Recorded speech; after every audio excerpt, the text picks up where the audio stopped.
यस्य स्वयं स्वभावाप्ति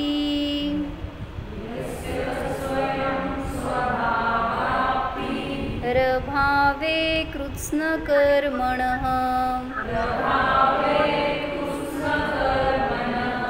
तस्मै संज्ञानरूपाय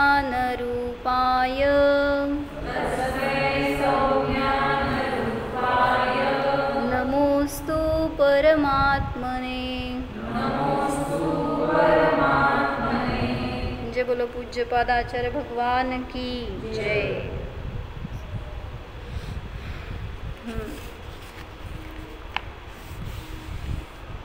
पूज्यपाद आचार्यांनी इष्टोपदेश नावाच्या ग्रंथाची रचना केली. कशासाठी? तर इष्ट काय आहे हे दाखवून देण्यासाठी. इष्ट म्हणजे इष्ट इन द सेन्स प्रिय म्हणा, इष्ट म्हणजे जे चांगलं आहे ते म्हणा, तुम्हाला आवडतं असं म्हणा. तर इष्ट काय आहे हे आपल्याला माहीत नाही आज. तर ते दाखवून देण्यासाठी म्हणून सगळे हे 50 श्लोक रचले. खूप छोटा, सगळ्यात छोटा ग्रंथ म्हणा चालत आहे, पण त्याच्यामध्ये संपूर्ण जिनवाणीचा सार आला आहे. या 50 श्लोकांमध्ये त्यांनी आपल्याला आपलं प्रयोजन दाखवलं, आपलं सुख दाखवलं, आपल्याला इष्ट काय आहे हे दाखवलं. तर कशासाठी? तर इष्ट हे सगळ्यांना वेगळं वेगळं वाटतंय. काय इष्ट आहे हो तुमच्यासाठी? परवा घेतलं होतं आम्ही एक दिवस. इष्ट काय आहे? काय पूर्वा इष्ट? काय पाहिजे आपल्याला? काय ध्येय आहे? काय आपल्यासाठी चांगलं आहे? उगीच आत्मा आणि धर्म हे सांगू नका, मला माहीत आहे. काय इष्ट आहे? हां, AC रूममध्ये पडून राहणं. आता काय तुला अजून शरीरीच आहेस म्हण की. हां, काय भैया इष्ट? इष्ट काय आहे? बोल. आत्म काय ह्याचं नाव? आत्मज ना का काय? हां बोल. आत्मा म्हणलास तर सोडणार नाही बरं का तुला. काय इष्ट आहे? ऋषभ, प्रज्वल बोला की. काय तुमचं काढून घेत नाही, उलट काढायचं मला. काय इष्ट आहे ते सांगणे की. काय इष्ट आहे? बरं, त्याग हे सोडणं झालं. इष्ट काय पाहिजे? काय आहे तुम्हाला? माझ्या समोर ये. काय तुझं नाव? अस्मिता समोर बस माया. इकडे ये, या साईडला. नाही तर असं डोक्यावर घे आणि इथं बस. काय इष्ट आहे? तर सांगा की काय इष्ट तुम्हाला? धन इष्ट आहे, कोणाला काय परिग्रह इष्ट आहे, कोणाला संयोग इष्ट आहे. सगळ्यांचे इष्ट भिन्न भिन्न काका. तर समाधी मरण इष्ट आहे. बरं, तर मला म्हणायचं आहे ॲक्च्युली सगळ्यांचं ध्येयरूप इष्ट एकच आहे. काय आहे? सुख. फक्त तुमचं सुखाचं साधन भिन्न भिन्न झालंय. म्हणून काय सांगितलं की साध्य काय आहे? सुख हे साध्य आहे. म्हणजे अनादिपासून प्रत्येक जीवाला सुख पाहिजे. आणि साधन काय केलं तुम्ही आजपर्यंत? साधन बदलत राहिले. काय? माझ्याकडे बघायचं. काय सांगितले? सुख काय आहे? तुमचं साध्य आहे. आणि त्याच्यासाठी तुम्हाला जे पाहिजे ना, ज्याच्याद्वारे सुख मिळणार आहे ते साधन बदलत राहिलं आहे आजपर्यंत. काय केलं साधन? बोला पटापटा. काय लिहू? कशातून सुख मिळतं? दिसतंय का बोर्डवरचं? धन, अजून दागिने, अजून परिवार, परिवार, अजून परिवारातून सुख आहे. अजून म्हणजे काय झालं? सुख हे साध्य विसरलात आणि याला धरत राहिलात ना, त्यामुळे तुम्हाला सुख मिळालं नाही. हेच सुख अशी परिभाषा होत गेली. साधनालाच साध्य बनवलं म्हणून तुमचं साध्य विसरलं. म्हणून आज लोकांना धन मिळालं तरी सुख नाही आहे. का हो म्हण? किंवा परिवार मिळाला तरी सुख नाही आहे. का हो? कारण ध्येय विसरलाय आणि ह्याला साठवत राहतोय, ह्याला जमा करत राहतोय, पण त्याच्यातून पुढे जाऊन सुख भोगायची कलाच माहीत नाही आहे. त्यामुळं सुख मिळालं नाही. काय म्हणले? असं मी कसं बघणार तुम्हा लोकांना? तर इष्ट गोष्ट काय आहे, ती कशाच्याद्वारे प्राप्त करायची आणि ती कधी मिळणार, कुठं मिळणार, ह्या सगळ्याचा शोध आपल्याला याच्यातून दाखवणार आहेत. जसं सांगितलं, एक राजा होता आणि राजा नाही, सेठजी होते आणि ते प्रवासाला चालले होते एका गावावरून दुसऱ्या गावाला आणि त्यांच्याकडं भरपूर धन होतं आणि मुक्काम करत जायचं होतं. तर एका ठिकाणी त्यांना धर्मशाळेमध्ये थांबावं लागलं आणि बरोबर आलेला एक मनुष्य होता, तो चोर होता आणि त्याला समजलं की सेठजींकडं भरपूर धन आहे. मग आता प्रवास करायचा होता आणि धनाची सुरक्षा पण करायची होती, रात्री झोपायचं होतं, सगळंच आलं होतं. आणि नेमकं झालं काय की त्या दोघांना धर्मशाळा एकच मिळाली, त्या धर्मशाळेत एकच रूम मिळाली. आता काय करायचं? म्हटला सेठजींना तर काळजी होती की धनाचं रक्षण करायचं आहे आणि चोराला चान्स होता, म्हटला आपल्या जवळच आहेत म्हटल्यावर कधी पण काढून घेऊ शकतो. तर सेठजींनी धनाला सुरक्षित करण्याचा प्रयत्न केला. तर रात्री दोघं पण झोपले आणि रात्री हा चोर उठला. कशासाठी तुम्हाला माहीत आहे?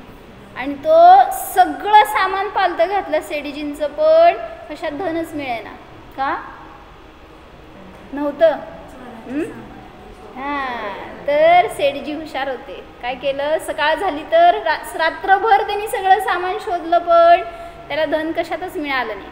सकाळ झाली, सगळे उठले निघाले म्हटल्यावर ह्यांनी काय केलं? सेठजींनी चोराची बॅग काढली आणि आपलं धन काढलं त्यातलं.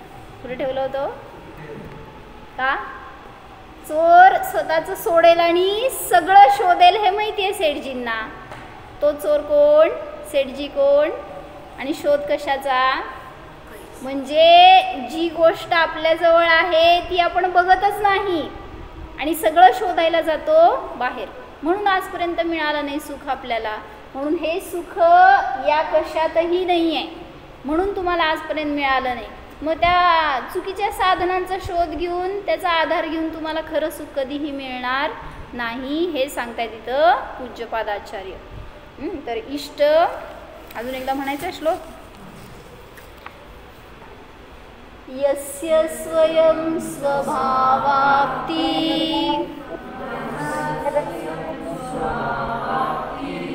रभावे कृत्स्न कर्मणः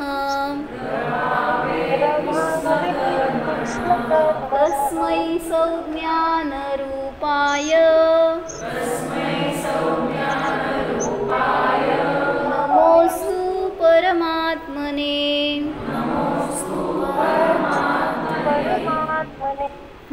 गरिमा माझ्यासमोर बसायचं, तिथं नाही बरं का उद्यापासून. तर काय सांगितलं याचा अर्थ काय सांगितला? यस्य म्हणजे एकदा मी भाव सांगते काय आहे, मग शब्दांचा अर्थ बघू. काय माहिती आहे? सांगा अर्थ.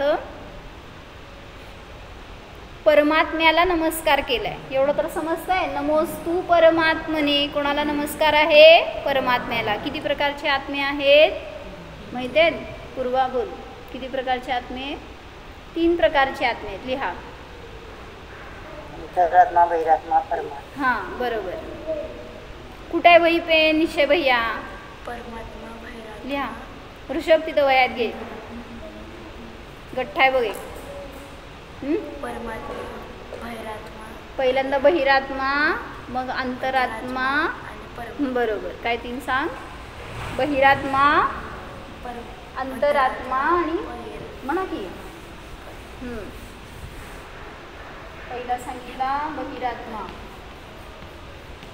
मिळालं का भैया? वर आहे, वर कप्प्यात उभं आहे बघ, उभं अजून वर. अंतरात्मा आणि परमात्मा. महाराजांनी चार्ट केला ह्याचा बघितलेला आहे. तर ही झाली पर्याय दृष्टी. पर्यायाने आत्म्याचे 3 प्रकार आहेत आणि द्रव्य दृष्टीने काय आहे? प्रत्येक जीव ज्ञान, दर्शन, सुख, वीर्य आदी गुणांनी संपन्न आहे. त्यामुळं हा एकच मिळाली. सगळ्यांना दिली का तू? निकीला दिली का? निश्चयला दे, निकीला दे. पेन वाटप पण करू आता आपण.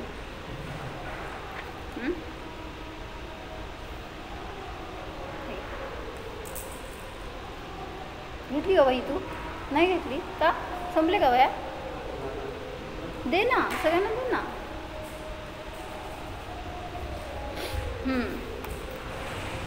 काय सांगितले? प्रत्येक द्रव्याकडे पाहण्याचे दोन दृष्टी आहेत. कुठल्या? एक निश्चय दृष्टी आणि एक व्यवहार दृष्टी किंवा द्रव्य दृष्टी आणि पर्याय दृष्टी घेते. तर द्रव्य दृष्टी कशी असते? कॉन्स्टंट व्ह्यू दाखवणार. म्हणजे कुठलंही द्रव्य असेल तर ते या दृष्टीने पाहिलं असताना ध्रुव आहे, समान आहे. आणि जेव्हा पर्याय दृष्टीने पाहतो त्यावेळेस त्याच्यामध्ये बदल होतात. मग बहिरात्मा आहे तोच जीव अंतरात्मा होतो. तोच जीव पुढं परमात्मा होतो. बहिरात्मा कोणाला म्हणायचं? जो शरीराला मी मानतो तो बहिरात्मा. कोणाला माहित नाही आली? असं बहिरात्मा म्हणजे देह जीव को एक गिने बहिरात्म तत्व मुधा है म्हणतो ना. तर तो बहिरात्मा झाला. तोच जीव जेव्हा देवशास्त्र गुरूंच्या सानिध्यात आला, जेव्हा त्याला उपदेश मिळाला तर तो अंतरात्मा झाला. म्हणजे सम्यक दृष्टी झाला. तोच जीव जेव्हा पुरुषार्थ करतो आणि केवळ ज्ञानाला प्राप्त होतो तर तोच परमात्मा दशेला प्राप्त होतो. म्हणून ह्या पर्याय आहेत, ह्या बदलणाऱ्या आहेत. पर्यायाला आपल्याला लक्ष करायचं नाही, पर्यायाचा आश्रय घ्यायचा नाही. अंतरात्मा कोण बनला हो? ज्यांनी विषयाला धरलं, ध्रुवाला धरलं तो अंतरात्मा बनला. जो पर्यायाकडेच पाहत राहतो तो मिथ्या दृष्टीच राहतो. म्हणजे आपल्याला आजपर्यंत का नाही आत्मा मिळाला? का नाही सम्यक दर्शन झालं?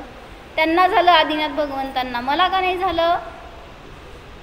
म्हणजे मी काय केलंय? पर्यायाकडे पाहत राहिलोय. आणि त्यांनी काय केलंय? जो ध्रुव आहे ना त्याला धरलंय. काय म्हणले संयमी? ये पहिल्या बेंचवर. म्हणजे बहिरात्मा आहे, त्याला हा विषय मिळत नाही म्हणून तो बाहेरच राहतो. माहिती आहे, शब्दातून माहिती आहे, पण ज्ञानातून अजून त्याला पकडलेलं नाही म्हणून अंतरात्मदशा प्रगट होत नाही. मग ज्यांनी स्वतःला जाणलं तो अंतरात्मा झाला आणि तोच जीव पुढं परमात्मा होतो. मग कोणाला परमात्म्याला नमस्कार केला ह्याच्यासाठी सांगितलं मी. हे परमात्म्याचे किती भेद? परमात्म्याचे पण भेद असतात माहिती आहे? 2 भेद. कुठले?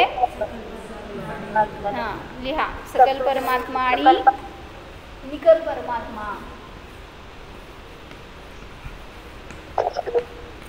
सकल म्हणजे काय? निकल म्हणजे काय? आता कल म्हणजे शरीर. मग शरीराने सहित आत्मा तो सकल परमात्मा आणि शरीराने रहित आत्मा तो निकल परमात्मा. म्हणजे कोण? सकल परमात्मा म्हणजे अरिहंत भगवान आणि निकल परमात्मा म्हणजे सिद्ध भगवान. आपण कोण? स्वातीबेन, आपण कोण? अंतरात्मा. पर्याय आहे ती पण. आपण या सगळ्या पर्यायाने रहित असा ध्रुव द्रव्य आहे. फक्त आत्मा मात्र आहे. काय विचार की मला काय विचारायचं? अरिहंत म्हणजे जे शरीराने सहित असतात. म्हणजे आत्ता अजून संसारी आहेत, आपल्या बरोबर आहेत. जसं की आदिनाथ भगवान आत्ता जे वर मूर्ती आपण विराजमान केली ते अरिहंत परमात्मा आहेत. त्यांना सकल परमात्मा म्हणायचं. आणि जे शरीराने पण रहित झाले ते निकल परमात्मा. किती कर्म आहेत त्यांच्याजवळ? आपल्याजवळ किती कर्म आहेत? किती कर्म आहेत? असतील किती, तर काय करायचं आपल्याला? किती कर्म आहेत? 4. कोणाकडं? अरिहंतांकडे 4 कर्म आहेत. आपल्याकडे आता 8 कर्म आहेत. मग आपल्यापेक्षा वर चढले हे म्हणून परमात्मा म्हणलं गेलं. 4 कर्मांचा अभाव झाला. कुठल्या 4 कर्मांचा? घाती कर्मांचा अभाव झाला. घाती अजून त्यांच्याजवळ आहेत. कुठले कुठले कर्म आहेत माहिती आहेत? 8. बोला निकी. ज्ञानावरण. बोला सगळे. नाम वेदनीय. सांगा सविताबेन. ज्ञानावरण,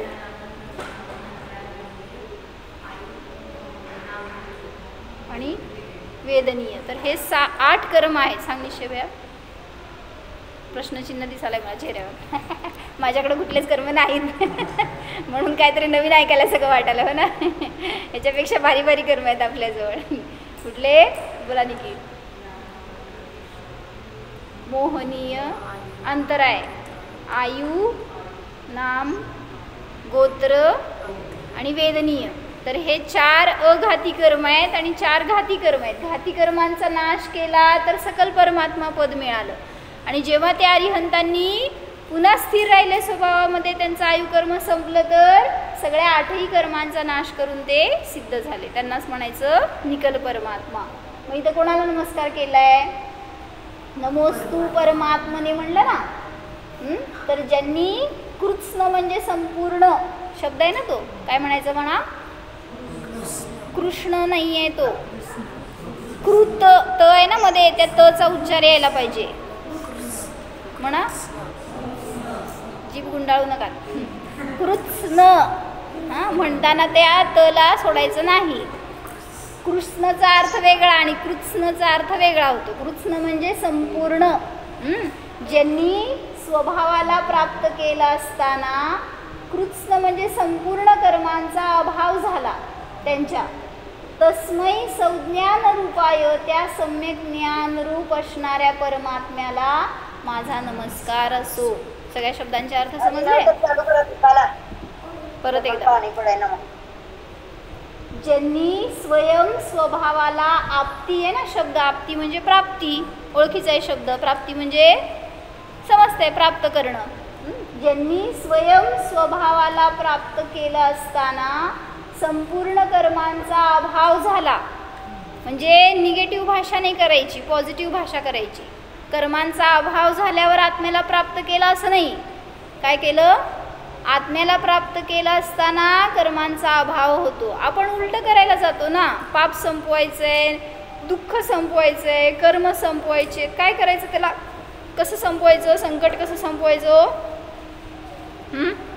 संपवायला जाऊ नका. जे पाहिजे त्याच्याकडे दृष्टी करा, तर ते बाकीच्या गोष्टी दूर होणार ज्या नको आहेत त्या. म्हणून ज्यांनी स्वयं स्वभावाला प्राप्त केलं असताना संपूर्ण कर्मांचा अभाव झाला, अशा त्या सम्यक ज्ञान रूप परमात्म्याला माझा नमस्कार असो. आता मला सांगा, या 2 ओळीमध्ये परमात्म्याला किती विशेषणं दिली? म्हणजे काय काय सांगितलं परमात्म्याबद्दल? 4 गोष्टी सांगितल्या. 4 कुठल्या कुठल्या सांगा? हा,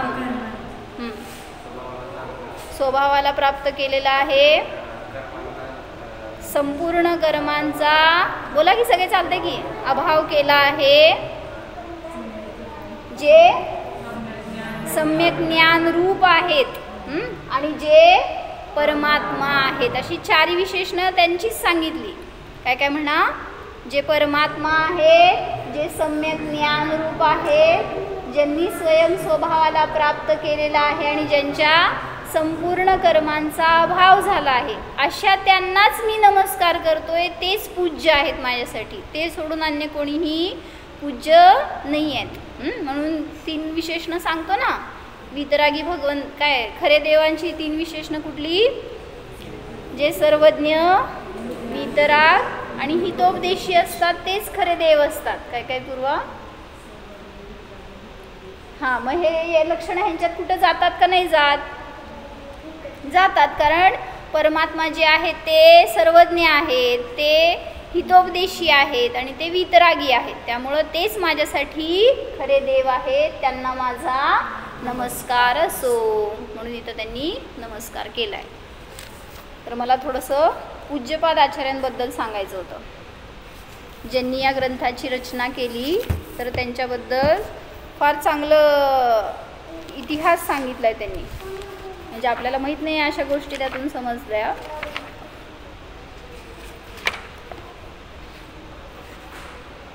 तस्मैचा अर्थ काय सांग? तस्मै म्हणजे शब्दशः त्यांना असा अर्थ होतो. त्याला किंवा त्यांना. मग कोणाला? त्या सम्यक ज्ञानरूप परमात्म्याला. म्हणजे संस्कृतमध्ये चतुर्थी विभक्ती असते. ज्याला नमस्कार करायचं त्याची चतुर्थी असं म्हणलं जातं.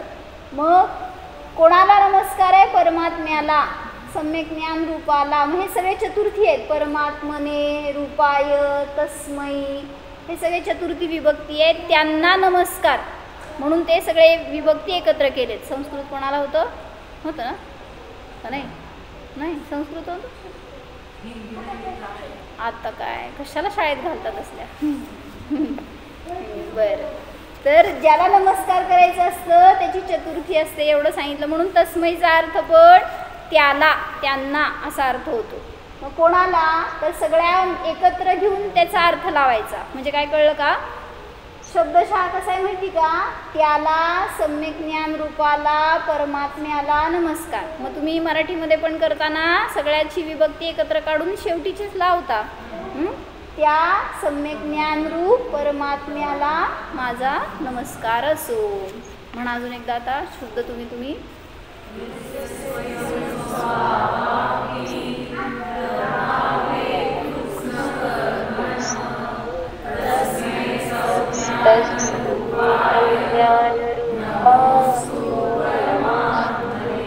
सांगणार अर्थ ऋषभ सांग. ज्यांनी स्वभावाला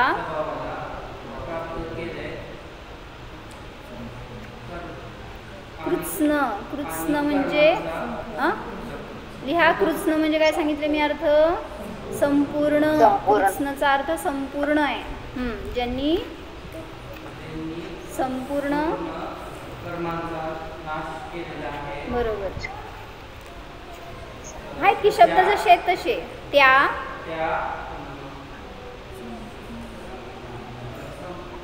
सम्यक ज्ञान रूप, सगळे कॉपी सांगायला लागले तर लिहित नाही तू भैया. हां, त्या परमात्म्याला माझा नमस्कार. तुमच्या भाषेत लिहून घ्या पाहिजे तर ते अर्थ, म्हणजे मग समजतंय. सांगता येईल जोरात जोरात. केला असताना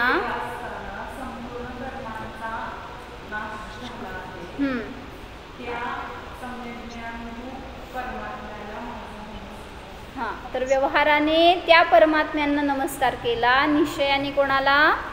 माझा आत्माच परमात्मा आहे. का? कारण माझ्या आत्म्यात सुद्धा कर्म, संपूर्ण कर्म नाहीत. माझा आत्मा सुद्धा समीची ज्ञानरूप आहे आणि माझा आत्मा सुद्धा परमात्म स्वरूप आहे. म्हणून दोन प्रकारचे नमस्कार कुठले? बोला विशाल भैया. द्वैत आणि अद्वैत. कशाला म्हणायचं? लिहा. द्वैत म्हणजे दोनचा भाव ज्याच्यात असतो त्याला म्हणायचं द्वैत. मग मी भगवंतांना नमस्कार करतो, परमात्म्याला नमस्कार करतो, ह्याला म्हणायचं द्वैत नमस्कार. आणि जेव्हा काय झालं? पेन नाही आहे. द्वैत नमस्काराचे दोन भेद केले, द्वैत आणि अद्वैत. मग द्वैत म्हणजे दोनचा भाव ज्याच्यात आहे ते द्वैत. मी आणि भगवान हे दोन झाले. मग मी त्यांना नमस्कार करतो, हा द्वैत नमस्कार. आणि अद्वैत म्हणजे काय झालं? विचार की बोल. कसं लिहायचं आता? काय इंग्लिशमध्ये लिहा, जाऊ देत. मेसेज करताना द्वैत आणि अद्वैत.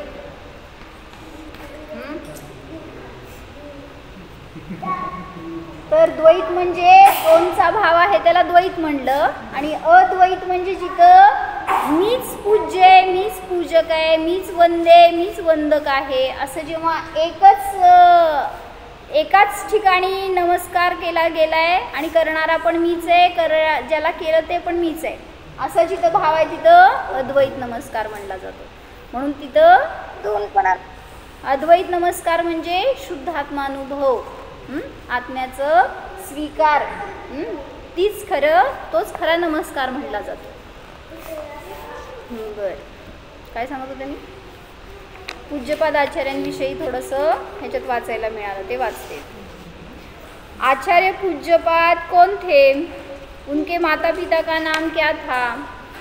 उनके कुल में किस कुल में जन्मे थे? इन सब बातों का परिचय यहाँ पर दिया है. कर्नाटक देश के कोले नामक ग्राम के माधव भट्ट नामक ब्राह्मण और श्रीदेवी ब्राह्मणी से पूज्यपाद का जन्म हुआ. काय कळलं? ब्राह्मण कुळामधले होते पूज्यपाद आचार्य, ज्यांनी की नंतर मुनी दीक्षा घेतली. ज्योतिषियों ने बालक को त्रिलोक पूज्य बतलाया. म्हणजे लहानपणापासून ते चाणाक्ष होते, एकदम कुशाग्र बुद्धिवाल. प्रवचन हुशार होते ते. काय आचार्य भगवान जे होते ना मुनिराज, ते क्लासमध्ये बेस्ट होते, एकदम फर्स्ट यायचे बरं का. तर त्यांनी अभ्यास केला कशाचा? आत्म्याचा, आणि ते पूज्य बनले. तर त्यांची नावं पण वेगळी वेगळी होती हे सांगायला लागले. ज्योतिषियों ने बालक को त्रिलोक पूज्य इस कारण उसका नाम पूज्यपाद रखा गया. माधव भट्ट ने अपनी स्त्री के कहने से जैन धर्म स्वीकार कर लिया. भट्टनी के साले का नाम पाणिनी था. नाव ऐकून आहे? पाणिनी कोण होते? व्याकरण शास्त्रज्ञ होते ना पाणिनी म्हणून. तर ते त्याचे साला म्हणजे काय म्हणायचं? मेहुणा. हां, मेहुणा होते. उसे भी उन्होंने जैन बनने को कहा, परंतु प्रतिष्ठा के ख्याल से वह जैन न होकर वैष्णव संन्यासी हो गया. म्हणजे एखाद्याला सानिध्य मिळतं, सगळ्याला मिळतं असं नाही. पूज्यपाद की कमलिनी नामक छोटी बहन हुई. वह गुणभट्ट को ब्याही गई और गुणभट्ट को उससे नागार्जुन नामक पुत्र हुआ. आम्हानी गोष्ट सांगितली होती नागार्जुनची, आहे परिचित? काय सांगितलं होतं? त्यांनी गुटिका बनवली नाही का, डोळे ज्याच्यातून डोळे आले होते त्यांना. म्हणजे ते पण कुशाग्र बुद्धिवाले होते हे सांगायचं. म्हणजे खानदानच पूर्ण फर्स्ट नंबरला, दुसरे कोणी यायलाच नको. पूज्यपाद ने एक बगीचे में एक सांप के मुंह में फंसे हुए मेंढक को देखा. पूज्यपाद म्हणजे कोण? ब्राह्मण कुळात जन्मलेले असे ते बालक होते. तर त्या सापाच्या तोंडामध्ये बेडूक पकडलं गेलं होतं, ते पाहिलं त्यांनी, आणि ते पाहिलं की वैराग्य झालं. का? किती क्षणिक आहे जीवन. म्हणजे त्या सापाला आपण डेंजर म्हणतो, तर त्या सापाने पण काय केलं? बेडकाला पकडलं होतं. आणि पुरं सांगतात की ते मरायला लागलंय बेडूक, तरीसुद्धा इतर किड्यांना पकडतंय. म्हणजे कशामध्ये आनंद चाललाय, कशातून सुख शोधायचं चाललंय कार्य, ते त्याचं भक्षणाचं कार्य बंद करत नाही आहे. आता क्षणात मरणार आहे ते बेडूक, तरीसुद्धा ते किड्यांना मारत आहे, आणि त्या बेडकाला मारतोय तो साप. हे दृश्य पाहून त्यांना वैराग्य झालं आणि ते जैन साधू बनले. पाणिनी अपना व्याकरण रच रहे थे. वह पूरा न हो पाया था कि उन्होंने अपना मरण काल निकट आया जानकर पूज्यपाद से कहा कि इसे तुम पूरा कर दो. पाणिनी जे होते ना व्याकरण शास्त्रज्ञ, त्यांनी व्याकरण लिहायला सुरुवात केली होती, पण त्यांचं आयु संपत आलं. दोघं पण टॅलेंटेड एकदम. कोण? पूज्यपाद आचार्य पण आणि पाणिनी पण. मग पाणिनीचं कार्य जे अर्धवट राहिलं ते पूर्ण करायसाठी त्यांनी दिलं पूज्यपाद आचार्यांकडं. पुढं ऐका, चांगलं घेतलं त्यांनी. काय झालं? उन्होंने पूरा करना स्वीकार कर लिया. म्हणजे पूज्यपाद आचार्यांनी सांगितलं, केलं त्यांनी की मी पूर्ण करतो म्हणून. आणि पाणिनींचं दुर्ध्यानवश मरण झालं आणि ते मरून सर्प झाले. म्हणजे इतके मोठे विद्वान पण काय म्हणायचं, विषय मिळाला नाही आणि कुठल्या तरी मायाचारीच्या परिणामांनी मेले, तर सर्प होऊन जन्मले. तर साप झाल्यावर ते पूज्यपादाचार्यांकडे गेले आणि त्यांच्या अंगावर फुतकारू लागले. तर यांना ज्ञान होतं पूज्यपादाचार्यांना, त्यामुळं समजलं की हा जीव कोणाचा आहे, आणि त्यांनी त्याला संबोधन केलं. इस पर पूज्यपाद ने कहा, विश्वास रखो मैं तुम्हारे व्याकरण को पूरा कर दूंगा. कोण कोणाला सांगालंय? पाठवू का साप तुमच्याकडं? म्हणजे त्यांना ते समजलं तर ॲटलिस्ट, नाही तर लोक काय करणार. आजच आत्ता सांगितलं एका माणसानी, ते रमेश काकांच्या घरात सरडा अडकला होता हो, आणि त्याला बाहेर काढायचं होतं म्हटल्यावर त्या मामांनी एका माणसाला घेऊन गेले आणि त्यांनी आपलं बरोबर पकडून बाहेर सोडलं त्याला. तर त्यांनी सांगत होता की त्याच्या घरामध्ये धामीण आली होती आणि ते आंघोळीला बाथरूममध्ये गेले होते आणि ती धामीण अशी वरून आली म्हणे त्यांच्याकडं. म्हटल्यावर आम्हाला वाटलं असं बिचारं काय केलं नाही, त्यांनी असं पकडून सोडलं बिडलं असं काहीतरी सांगितलं असेल. पण त्यांनी काय केलं, अज्ञानी माणसं ती स्वतःच्या जीवाचा धोका म्हटल्यावर काठी मारली त्याला एक. म्हणजे त्यांना ह्याच्यात पुरुषार्थ की मी वाचवलं स्वतःला, आणि दुसऱ्याला मारलं ते राहिलं. म्हटलं असं जर मारलं तर पुन्हा भेटणार ते. म्हटले 2-3दा आली होती. म्हटलं का आली होती मग, अजून येणारच आहे म्हणजे. म्हणून सांगायचं कोणाशी वैर करू नका. मग तिथं त्यांनी काय केलं, फुतकारलं तरी सुद्धा त्या सापाला त्यांनी काय मारलं नाही, उलट त्याला समजून सांगितलं की विश्वास रखो, मैं तुम्हारे व्याकरण को पूरा कर दूंगा.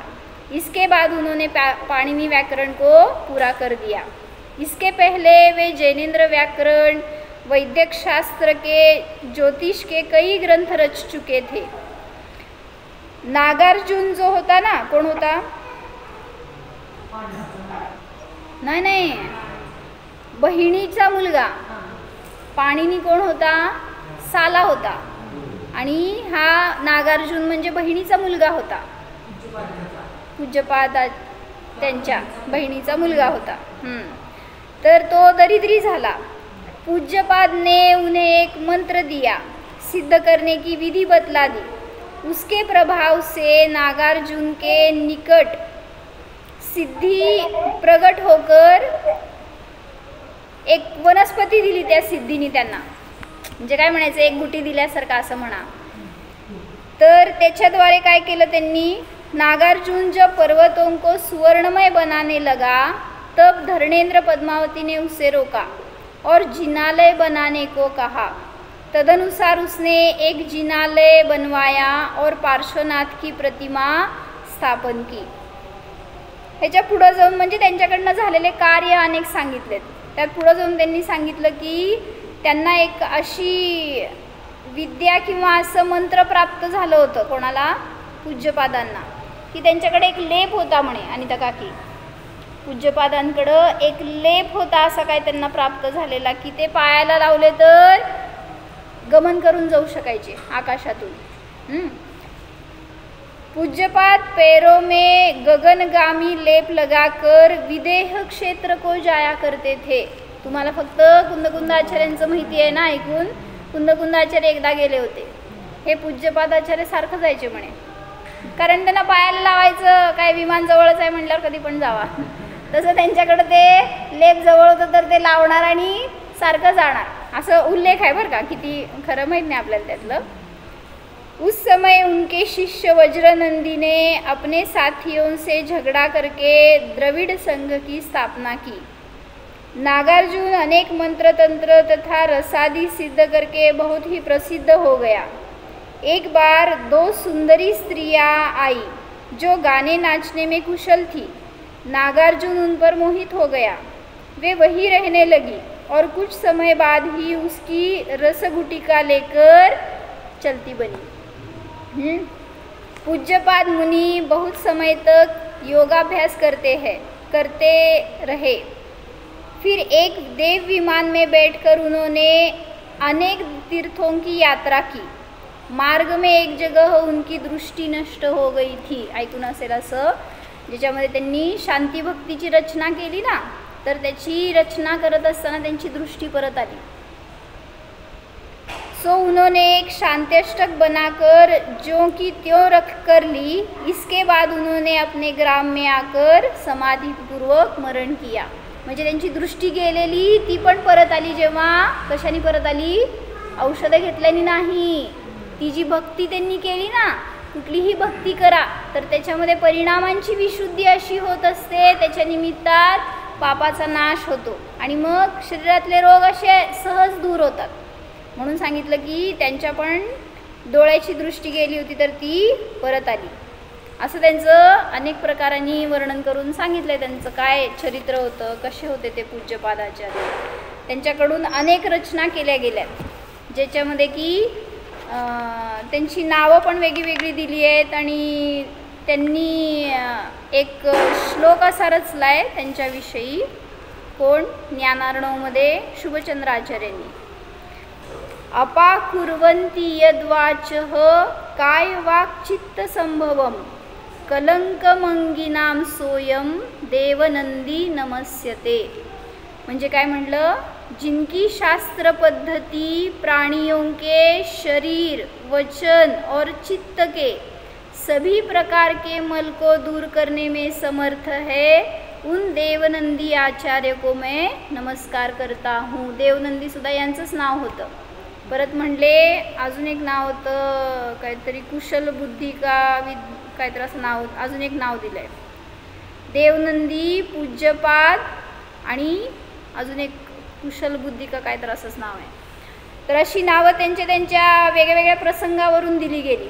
जसं त्यांचं ते जे विद्वत्ता आहे ते बघून इंद्र लोकांनी येऊन त्यांचे चरण पूजले म्हणून पूज्यपाद, ज्यांचे चरण पूजले गेले असे ते पूज्यपाद झाले, असं एक नाव त्यांचं ख्यात झालं. आणि देवनंदी जे होते ते त्यांच्या रचनेच्या निमित्तात प्राण्यांच्या शारीरिक वचनिक आणि चित्ताच्या मलाला दूर करण्याचं सामर्थ्य त्यांच्यामध्ये होतं. मग त्यातलाच हा एक ग्रंथ आहे इष्टोपदेश, ज्याच्यामध्ये की तुम्हाला तुमच्या परिणामांची विशुद्धी झाली, त्याच्या निमित्तात मनातील मल दूर झाला. पुढं व्याकरणशास्त्र रचले, त्याच्या निमित्तात वचनाचा दोष दूर झाला. आणि इवन त्यांच्याद्वारे औषधशास्त्र वगैरे पण रचले गेले असं सांगितलं जातं, ज्याच्या निमित्तात शरीराचे पण रोग दूर झाले. म्हणजे असं इतकं त्यांचं कुशाग्र बुद्धी होती. तर त्यांनी जो ग्रंथ हा रचला आहे त्याच्या निमित्तात आपल्याला भरपूर फायदा होऊ शकतो. आपल्याला सुद्धा आपल्या इष्टतत्वाची प्राप्ती होऊ शकते. मग त्या इष्टतत्वाला प्राप्त करायचं तर त्यांचा उपदेश पूर्ण ऐकून त्याच्यावर चिंतन करून आपल्याला आपला आत्मा मिळवणं हेच कर्तव्य आहे. म्हणून स्वभावाला जाणा, जसं त्यांनी सांगितलं त्याचं वर्णन करून एवढे चांगले श्लोक घेतलेत ना. पुढे एक श्लोकामध्ये त्यांनी असा भाव काढला आहे ज्याच्यातून खरं आपली चूक कळती, आपण का दुःखी आहे आजपर्यंत. जसं जसं स्वभावामध्ये रमण करत जाणार तसं तसं तुम्हाला सुख आपोआप प्राप्त होत जातं. भगवंतांकडे आल्यावर का सुख वाटतं तुम्हाला? सुख वाटतं का नाही वाटत? गुरूंकडे आल्यावर सुख वाटतं का नाही? म्हणले स्वयंपाक करायचं नसतंय, काम करायचं नसतंय म्हणून सुख आहे बायकांना. असं नाही आहे. का सुख आहे? म्हणजे भगवंतांकडे आल्यावर भावनांची विशुद्धी होते म्हणून. म्हणलं ना, मध्ये एकदा सांगितलं होतं, जे सतत प्रसन्न राहतात, आनंदी राहतात, अशांच्या सानिध्यात गेल्यावर तुमचे भाव कसे होणार? सहजतेने आनंदी होतात. म्हणजे जसं मग अशी एक मी व्हिडिओ बघितला तर त्याच्यामध्ये काय सांगितलं होतं त्यांनी, जगातला एक सगळ्यात हॅपीएस्ट माणूस म्हणे त्याला पकडलं होतं शास्त्रज्ञांनी आणि त्याच्या डोक्यावर 250 तारा लावल्या होत्या. त्याचे व्हायब्रेशन्स काउंट करायला, त्याचे गॅमा रेज असतात ना का काय म्हणतात, काहीतरी म्हणते त्याला व्हायब्रेशन्स, ते काउंट करून त्याच्यातून त्यांनी परीक्षा करणार होते की हा का सगळ्यात हॅपी माणूस आहे. आणि तो सतत प्रसन्न असायचा आहे. लोकांनी शोधलं त्याच्याकडनं की त्याला दुःख का होत नाही, तो डिस्टर्ब का होत नाही, त्याला का इतका आनंद होतो, त्याचा सगळ्याचा शोध लावला म्हणे त्यांनी.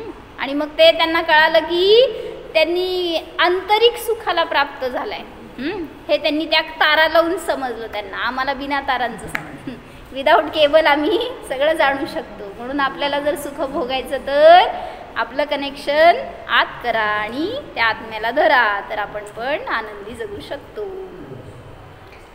ओम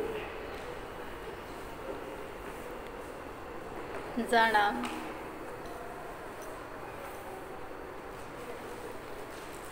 स्वतःच्या इष्ट अशा आत्मस्वभावाला जाणा. पहा, हा शुद्धात्मा 3 लोकांमध्ये परम इष्ट आहे, परम सुखमय आहे, परमदेव स्वरूप आहे. जाणा, माझ्यासाठी या जगामध्ये बाह्य सुखाचे साधन कोणतेही नाहीच. या आत्म्याला दुःखी करणारा या 3 लोकात कोणीही नाहीच. स्वस्वभाव जाणा.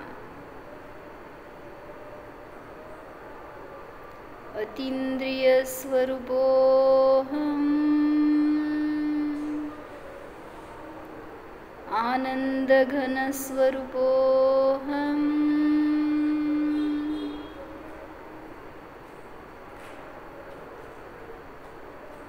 जीवोऽहम्.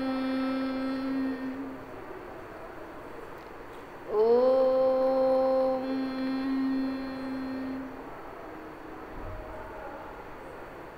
विसर्जन.